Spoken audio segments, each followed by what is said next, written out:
piece that I want to talk about is covenants, and I know the time is getting on.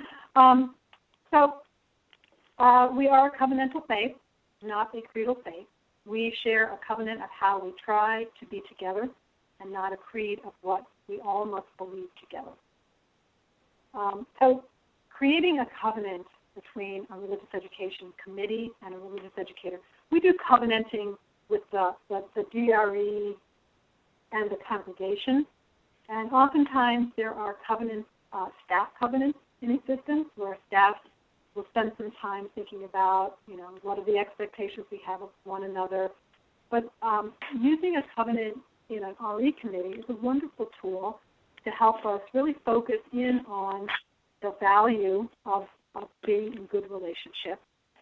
It's how we will be in relationship with one another. Because we have common goals and common values, these are the promises that we will make to one another. And it's a framework. It's a framework for both explicit and implicit expectations. And it's about how we are going to be. It's not about, I don't like the way you do something. It's about when you do that, that makes me. This is how that affects me. So we bring the I to the table in a covenant. We bring ourselves. And it's not about, I don't want you to talk this way, or I don't want you to, others to do things. You say, this is what I'm going to do. And it's a spiritual process as well. It really helps us clarify some of our common values. It helps us clarify some of the things that we really value in one another and in a working relationship. So it can help us figure out sort of that mutual accountability piece. Provides us with a process if the covenant is broken, and it will be. That is just inevitable.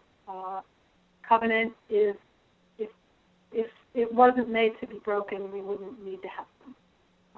But this provides us with that framework for how do we get back into relationship, how do we get back into or get into healthy relationships, how can we improve our communication so that it's healthy and direct,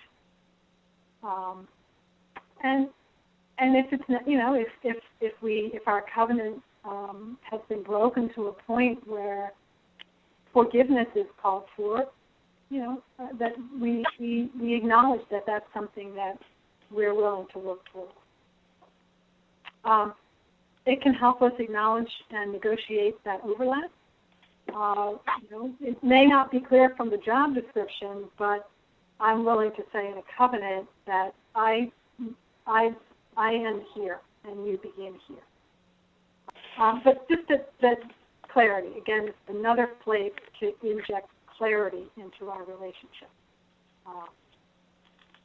And covenant requires the communication.